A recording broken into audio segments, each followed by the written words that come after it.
Right to a channel of light fluid.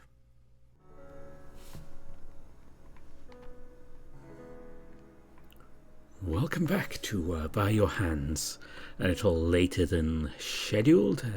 As I mentioned in my post, in case you missed it, I'm not quite there. I did have laryngitis for about 10 days, and there was absolutely no way I was going to be able to record anything. Just ask my D&D group who I was playing with on Sunday. It was just out of the question for me to do this, so we're a bit behind with everything. We're going to try and get all caught up here. I don't know how long this video is going to be. I'm not quite sure how long my voice is going to last. This will be the longest time continuously talking since I started recovering from it. So, yeah. If it's a bit short, that's why. We'll try and return a bit sooner to get some more in this Murder Mystery VN. That's really all I have to say for now. So, let's get back into it and make a choice.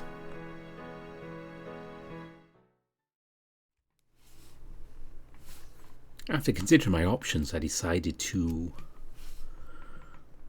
Well, these are the options we have, because decisions made. If we go more with accepting Vlad's stuff, we can meet up with him, and if we choose to go to the frat party, we can meet with Camille and so on. So these are the options we have.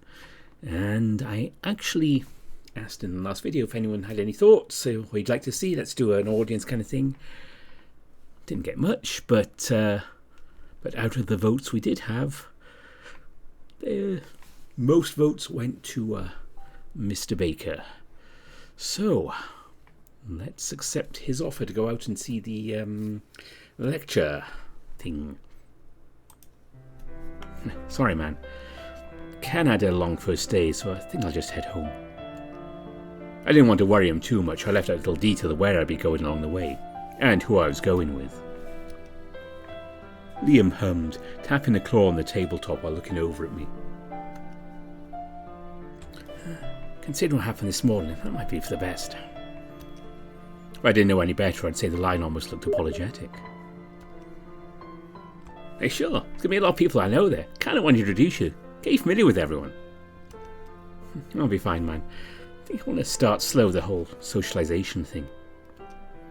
I reached over to pat his arm. How about this? Next time there's a party, I'll go with you. Is that good? Heh, who's the one trying to get out of their shell? He sighed, still looking a little crestfallen, but seemed willing to accept that compromise. Alright then. Guess I'll see you tomorrow? Yep, see you then. Later. Camille smiled while Liam nodded to me as I got up from the table. Wyatt paused from munching on some more chicken to give me a wave. Maybe Camille was right after all. They did seem pretty decent when Tucker wasn't around. With that, I made my way out to the student centre, shooting off a text to both Connor and Owen as soon as I stepped outside. Told them that I was sorry but couldn't meet up that night. I was in the middle of typing up a follow when Connor responded. Oh, that's okay. I'll just see you tomorrow then. I'm really sorry, man. If you want to tell me where and when to meet up, I'll be there. Guys, find you in the courtyard again. Things are finally starting to slow down at work. You should be able to start spending more time together. Hey, that's great. Guess I'll see you then, yeah? Yep, it's going to be a good day. I can feel it. Oh, don't forget what I told you at lunch, alright? I think you'll find what you see pretty interesting. Sure, will do. Later, man. Later. Then I checked the time on my phone. Still a ways to go before 4 PM, but I decided to head over the north parking lot regardless. At least to make sure I knew where it was.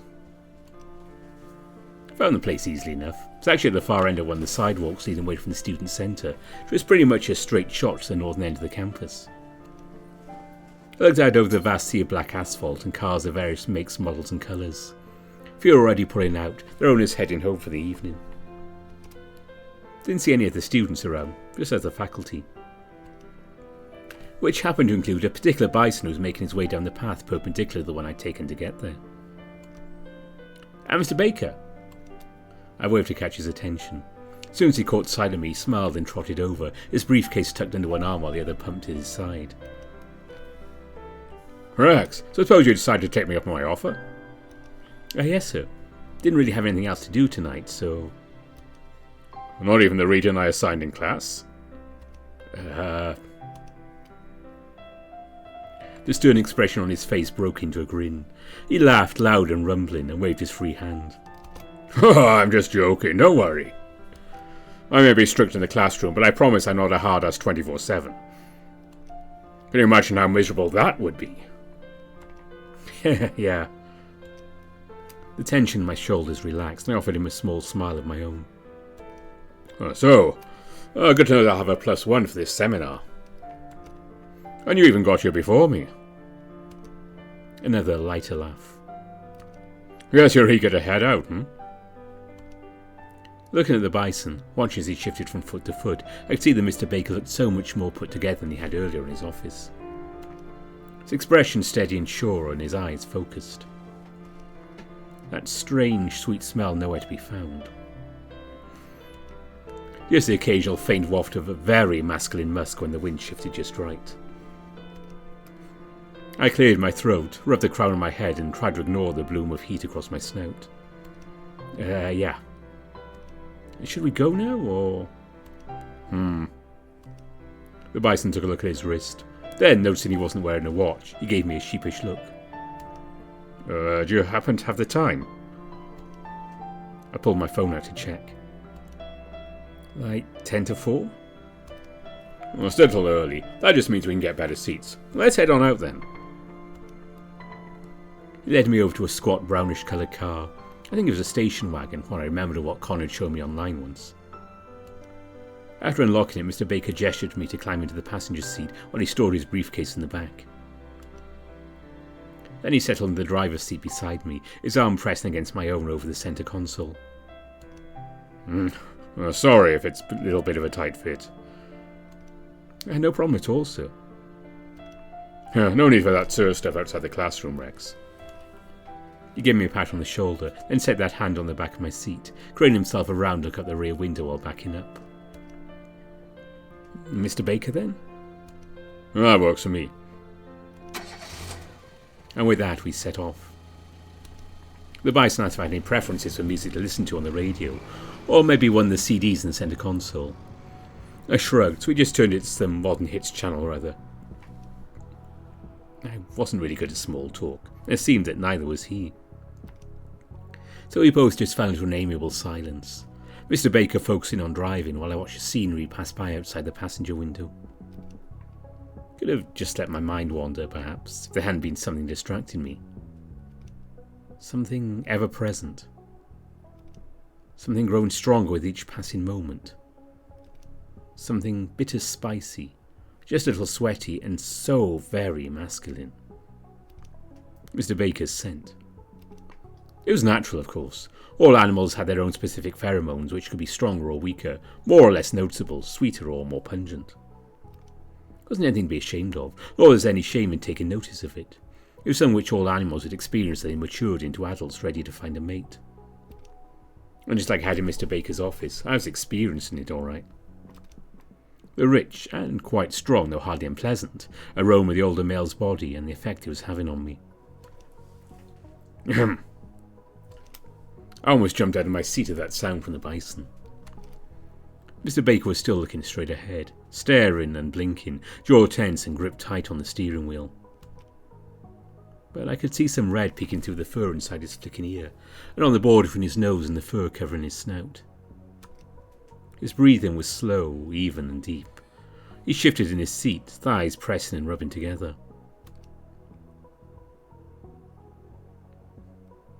My gaze dropped towards the movement, and that's when I saw the tent in his pants.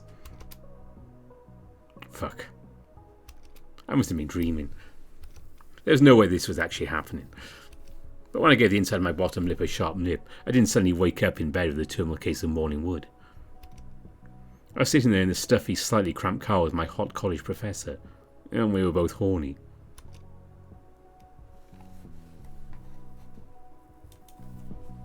So, this seminar.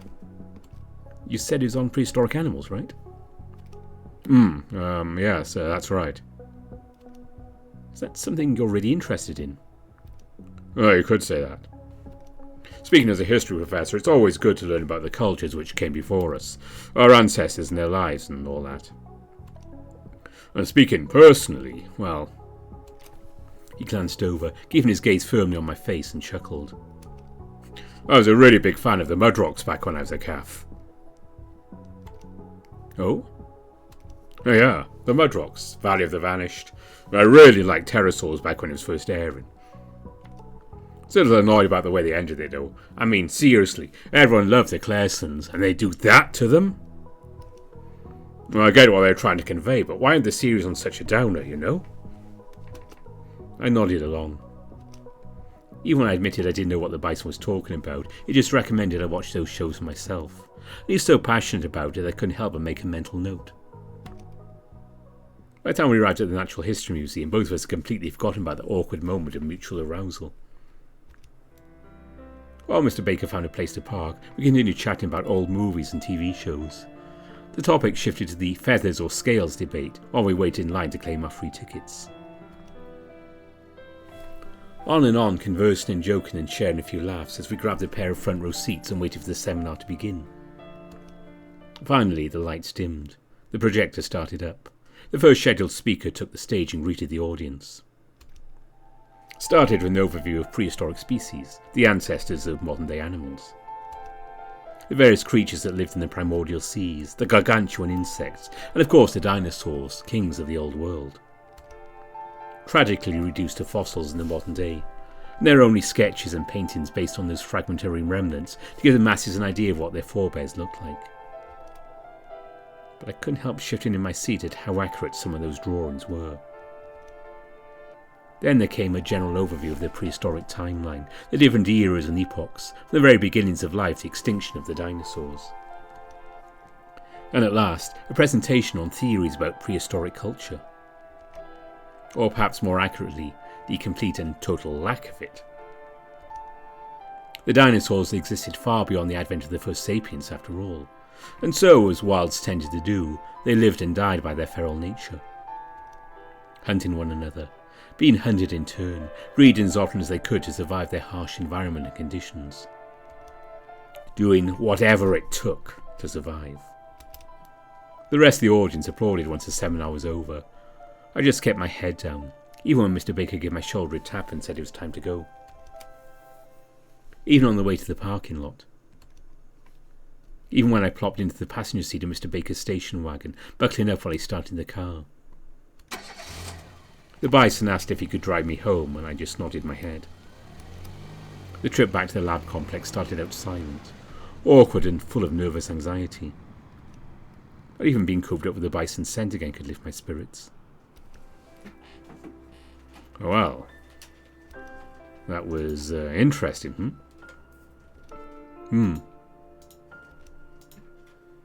Mr. Baker coughed. Should I drop you off at the gate? That's fine. All right. He heaved out a sigh. Rex, I'm sorry. If I'd known they'd take the seminar in that sort of direction.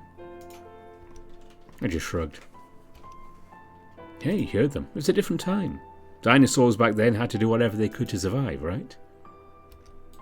Tension in my jaw, in my throat, in my shoulders and limbs. Not their fault they were savage wilds. You know...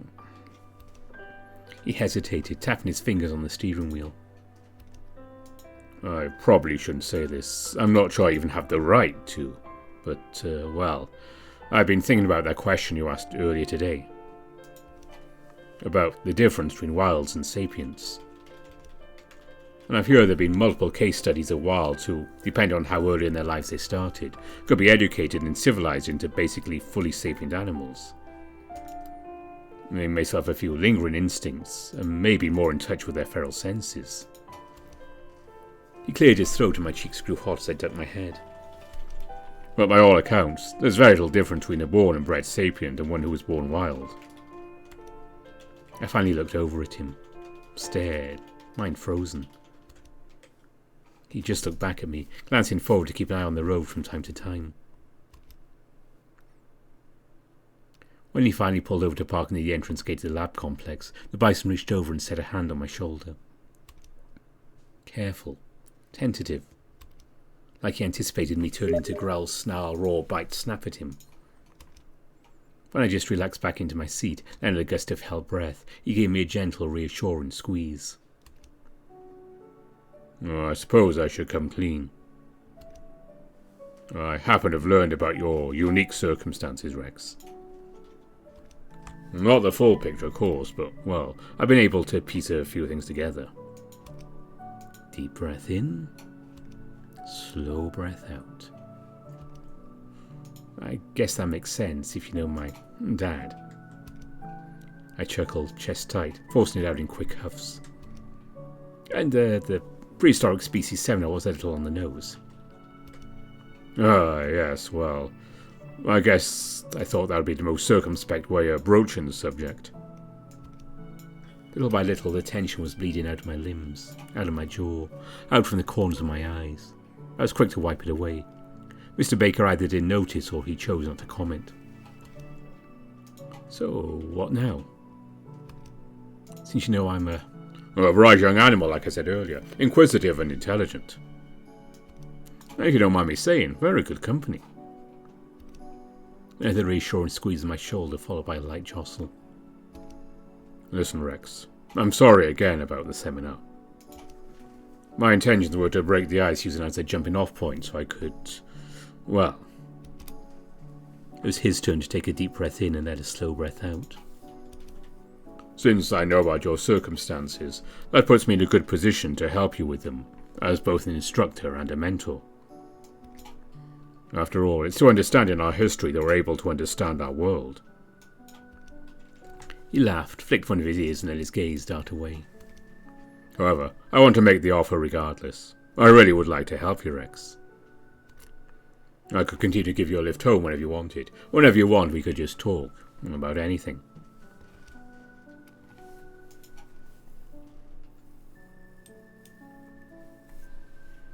It was awkward having to bend over the centre console and push one arm between him and the driver's seat, but I managed it. I think I'd like that, Mr. Baker. The bison hugged me back as best he could, then uttered a soft laugh that rumbled through me. When I peeked up at his face, I saw that he was smiling. Well, I think we know each other well enough by now to drop the Mr. stuff too. Please, call me Brendan, Rex. His expression grew stern for just a moment. But only outside of class, understand me? Yes, sir, Brendan. Mr. Baker, Brendan, sighed and shook his head while I gave him a playful grin. No, seriously, I recommend you do the reading for next time as soon as possible. Well, I'll be expecting more good questions from you, so you better read with that inquisitive mind of yours at full force. Okay, will do. And if you like another ride home tomorrow, I'll be in the north parking lot at the same time as today.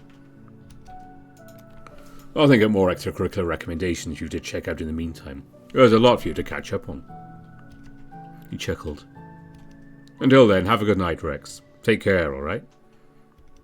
Thank you, Brendan. You too. I finally unbuckled my seatbelt, got out of the car and gave the bison a wave as he drove off. From there, it was just a matter of buzzing myself in through the gate, taking a short walk down the residential lane, and locking the front door of Dr. Abraham's house before I was home. I stretched, grunting and groaning while twisting my back and cracking my neck. Then I went to the bathroom and rinsed off in the shower, freshened up from the day, getting ready to settle in for the night. Once that was done, I got undressed. I checked my phone to see whether Owen had responded to my earlier text. Just an okay. I hoped I hadn't upset him. The awkward seemed kind of sensitive when we talked earlier. I sighed and set my phone aside, then took a seat at my desk to wake up my computer. A larger and apparently older and more basic desktop. Dr. Abraham had decided it would be necessary for me to keep up with my education, since I hadn't been cleared to attend school until that year. It was even connected to the lab's intranet, so I'd have plenty of resources to learn what I needed to, as well as contact with other researchers who would monitor my progress. Of course, the lab's firewall had always prevented me from accessing the internet, but it was no match for a certain trouble-making rooster whose uncle was with the maintenance team. Or security. One of the two. In any case, Connor had shown me how to bypass the firewall, and from there an entire world had opened up for me. Cartoons and movies when I was younger, shared with my two only friends as we spent what few nights free from adult supervision we could get. And then, when the stirrings of adolescence had begun, all the porn I could ever dream of seeing. However, that night there was something in particular I had in mind to look up. I rose from my desk chair to look for my discarded pants, and I rifled through the pockets to find my receipt from lunch. As Connor had said, there was an 8-digit long string of numbers printed at the very bottom. Nothing to indicate what it was for, but... let's see. 895627441T. When I typed into the search bar, I was redirected to the Global Nutrition Database. I scrolled past the bits on international law and the regulations around transparency of information, down to the explanation of what that code actually was. It seemed the first 2 digits were the country of origin, the next 3 were the species, the last 3 were a designated ID. So 89 was all the way on the other side of the world in my cal. And 562 was Banyan, huh? A type of cattle, apparently. Made sense.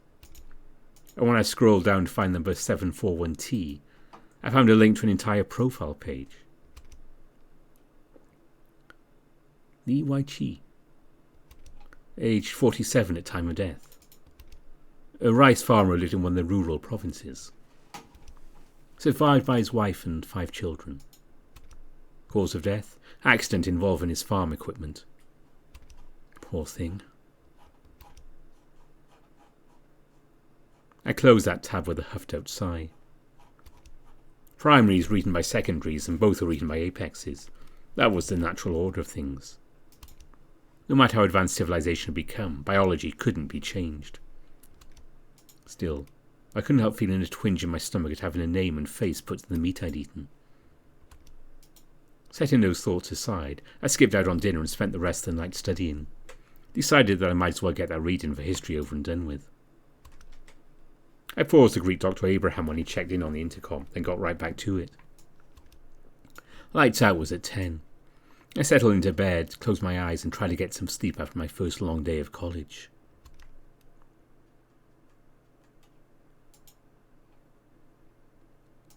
Yeah. I woke up with a groan after a restless night of tossing and turning. Kept having more strange dreams, memories, whatever you wanted to call them. I don't know if it's just the anxiety of starting up classes, or that seminar the day before, making me think about before. Looking at that nutrition database code like Con had wanted me to didn't really help much. I need to remember to have him make it up to me. In any case, by the time Dr. Abraham called up to make sure I was awake, ready taking the long showers in the middle of getting dressed. Wasn't any note from him when I finally made my way down to the kitchen. There was another breakfast sandwich waiting for me. I couldn't stop myself from looking over the package of one of those codes while it was heating up in the microwave. Thankfully, there wasn't one.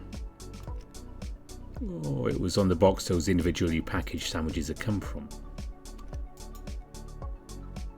I decided to push that thought aside, shove the thing into my mouth hole and head out the door.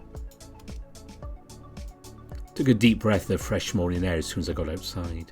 Wandered down the sidewalk to the lab complex gate, then headed out onto the public streets. Again, there weren't all that many animals around on my walk to the campus, so I could just take in all the colours of the outside world, all the sights, and let my mind wander. The night before had been cathartic. Even if the attempt was bungled, I appreciated what Mr. Baker, Brendan, was trying to do with that seminar. And his reassurances really were appreciated. It didn't matter what had happened in the past. It didn't matter when or where I was born or how I'd come to be where I was. He knew everything, understood everything, and he didn't care. He even wanted to act as a mentor to me, someone who I could talk to about anything. Someone to recommend things I'd missed out on, someone to discuss and share things with, someone from outside the lab. I'd have to drop by his office during the breaks between my classes to continue our talk from the day before. I was really looking forward to seeing him again. As I approached the front gate of the university, the commotion up ahead derailed that train of thought. There were a lot of animals gathered round in the courtyard. way more than there had been the morning before, and a bunch of cars in front of the gate with flashing red and blue lights. Even some animals in uniform trying to herd the students around or keep them away from the area. While craning to get a better look from the back of the gathered crowd, I felt a hand land on my shoulder. Fuck! Connor, don't do that! Sorry. Do you know what's going on? No, I don't. Just got here myself. Where's Camille? I haven't met up with him yet. I peered through the crowd and finally caught sight of the carcadan standing next to Wyatt and Liam. The lion was stone-faced, standing still as a statue, but the wolf... Oh, there it is! Oh, the fuck did this! I'll kill him! I'm gonna tear that fucking throat out! Tears were streaming down his face. He snarled and howled. Camille was holding him tight by the shoulders, trying to keep the thrashing male in place. Wyatt, stop! Just stop, man! Tucker! Tucker! There are a bunch of other students yelling too. Screaming, some of them even crying like Wyatt was. And a few were pointing at something. Something on top of the flagpole? I looked up and finally saw what all the commotion was about.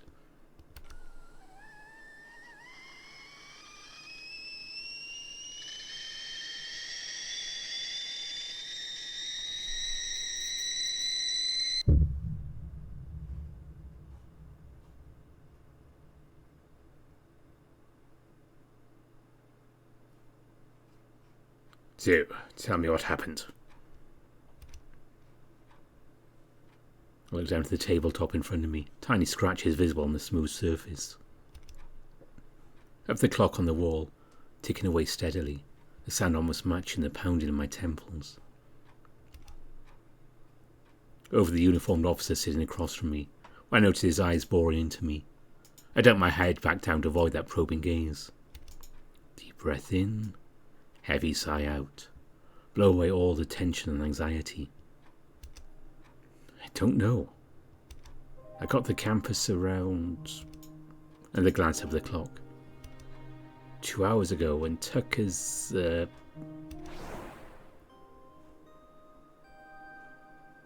He was up on top of the flagpole. A grunt. The sound of shuffling notebook pages. Witnesses saw you interact with Mr. Thompson, Mr. Leavenworth and Mr. Cloresta yesterday morning. Is that true? Yes, sir. Can you tell me a little bit more about that?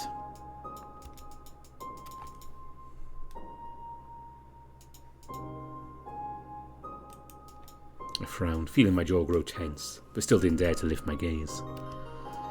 We got into an argument, and my friends broke it up, and then I went to class. It's pretty much all that happened. Another grunt. The sound of a pen scratching on paper. Had that been the wrong thing to say? And you weren't at the university yesterday evening, were you? No, sir. I hung on campus after classes ended, then went to the Museum of Natural History for a bit around 4ish, then got a ride home afterwards. And what were you doing there? Just looking around. I see. You said you got a ride home from the museum. From who?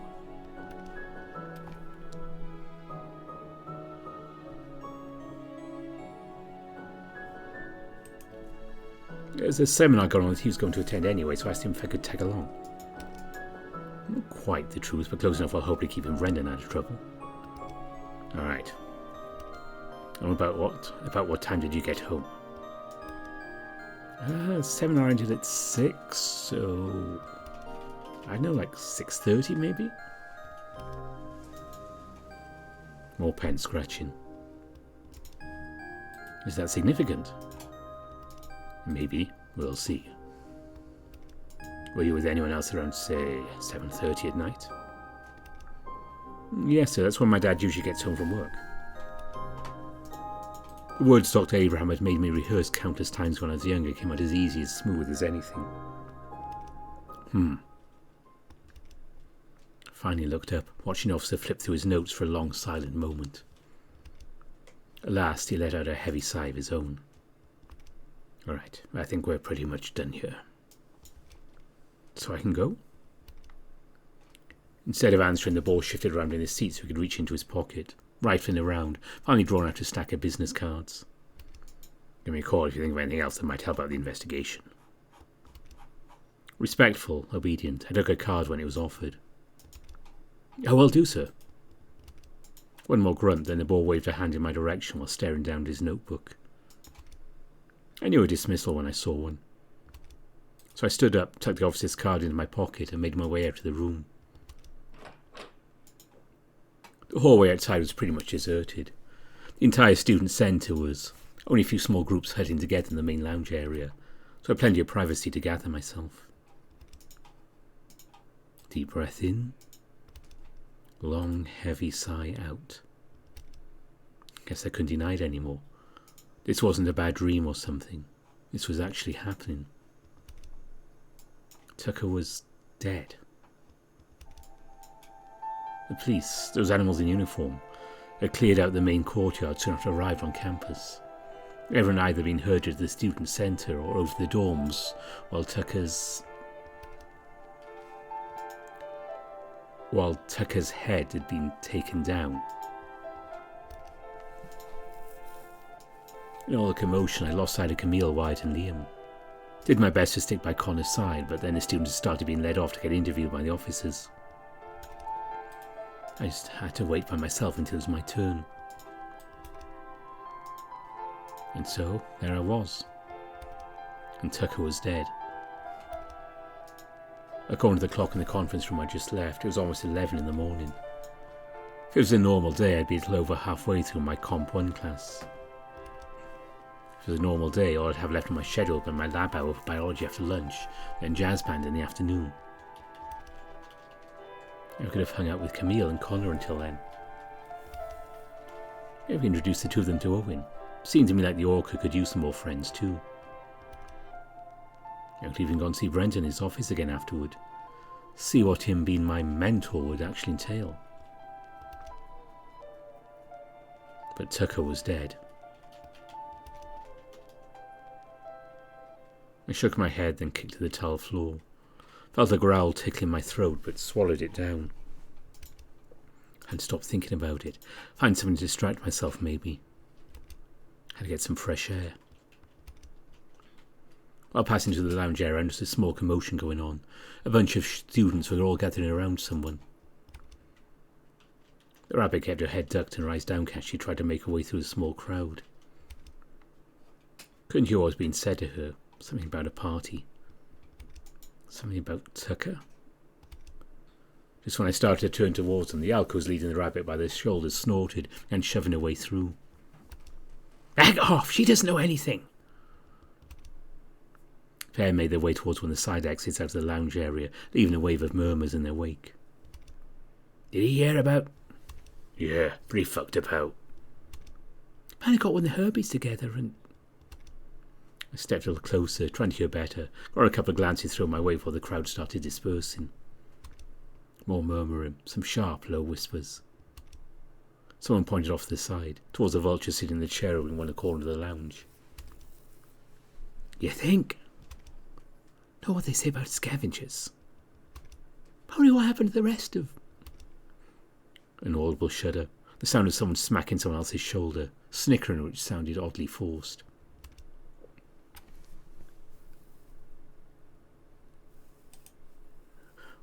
May as well. Didn't think anyone else there was willing to give me the time of day. I made my way over, clearing my throat down Richard's side of the chair he was sitting in. Must have been a really interesting book he was reading. I peered at the black leather cover, looking for any kind of title. No luck. I only know a little bit to try and read some of the pages. Couldn't understand whatever language that was, nor the weird angular diagrams. Can I help you? He finally looked up when I flinched away, giving me a flat stare. Sorry, I was just, Nope, I don't know. So why don't you tell me? With a soft grunt, he snapped his book closed and sat up straighter. That flat, even-toned, scratchy voice of his honestly got my jaw tense in just a little bit. I shook it off and looked away. Crazy situation, huh? Another grunt, a shrug of the vulture's thin shoulders. It's whatever. Did you see what happened to him? I heard about it when I got on campus. Pretty gruesome, yeah, but... Another shrug. What? There's something you want me to say? I mean, everyone else is pretty freaked out about it, so... He looked right up at me, right in the eyes. Couldn't help feeling tension start gathering between my shoulder blades. People die. Some of them deserve it more than others. Excuse me for not shedding tears over some apex piece of shit or other getting murked. After that statement, he slouched back into his chair and opened his book once more, eyes skimming the pages, acting like I wasn't there.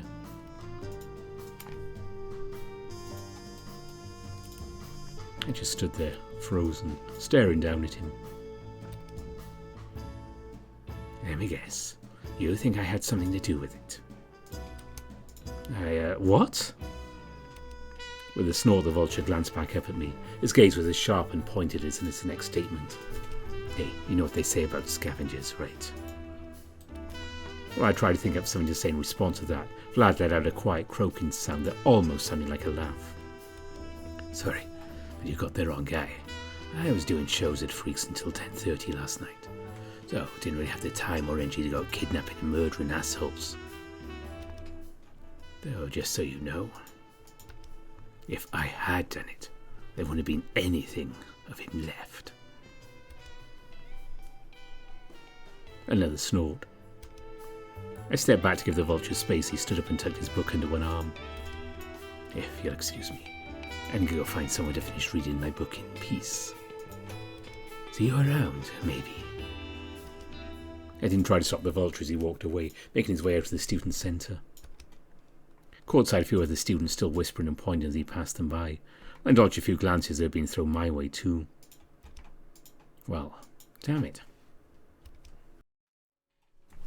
Okay, and I'm going to leave it there. If you can't tell, I certainly can, that my voice is starting to give up on me. It's quite painful to talk now, so we're going to cut that there, even though I'd like to carry on till the end of the day. But all being well, By Your Hands will be back probably late November, if not early December. I do want to get to it a bit sooner than this last break between the episodes, but I hope we have our murder mystery in place. So I'm quite interested where all this goes. But I hope you're enjoying this one. It's definitely interesting. I'm going to wrap this up quickly, so I just want to say that Monday, hopefully I'll be recording some more After Years. We need to get back to that. And also next weekend, I delayed it a bit because I need to get my voice back properly. We're doing a brand new VN called Trainwreck. So you may have come across that. If you have, you know what we're getting into with that one. If not, it's definitely going to be interesting. So that will be a full playthrough of the first build of Trainwreck next weekend. And After Years, I can do my very best to get up to the end of the current build in the week here. So we'll have that to look forward to as well. And before I go, as always, I'll say thank you to all my donors on Ko-fi and Patreon. And if you are a patron of any level, you now have access to a Discord server, which I finally got around to setting up properly. So you can just, if you're a patron, just minimum $2 Canadian a month, you can get in there and see what's happening. It's kind of new, so we're working things out, but feel free to chat if you're on my patrons as well. So thank you. And as always, I'd like to make a special mention to my top tier patrons: Omar, Rafu, Spiderling, Smuto, Tiger Cub, Amar Amaterasu, Velpesny Coffee, Addy Bear, Andy Peng, Aaron Fox, Bastian, Bieker, Brian Hall, Kobitz Visser, Dissonance, Exact, Chris, Harvest Mouse Productions, Alec Corval, Evan King, Kartek, Matt Kenya, Mario Cervantes, and Mohammed Al-Zamil. Special thanks to all of you, and thanks for watching this. I hope you enjoyed it. Again, 2 new VNs, well, one old one, one new one, 2 new episodes coming up in the next week, and of course more By Your Hands, hopefully next month. What else we have coming up? There's more Moonfire, a Seeker Saga before the end of October here. And we still have some more Nevin to do, and a few more things. So we'll be getting them as soon as we can. And I haven't gotten far beyond the world. I just need some time to sit down and record the rest of that. So that'll be happening as well. For now, thanks for watching. Bye for now.